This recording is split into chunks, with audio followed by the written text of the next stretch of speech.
طريقة عمل ماسك الأرز الكوري الطبيعي. هنا هي جابت شوية رز وغسلتهم كويس جدا مرتين تلاتة، بعد كده هتنقعهم في شوية مية وهتطبخهم على النار.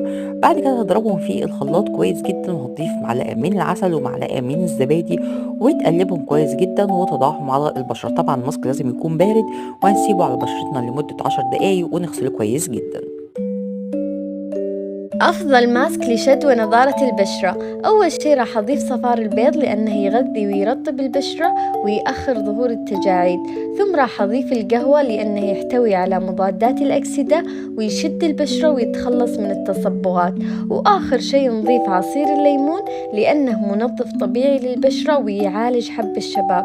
نمزج المكونات ونستخدمها على البشرة لمدة 20 دقيقة، ثم نزيل الماسك بطريقة التدليك بحركة دائرية.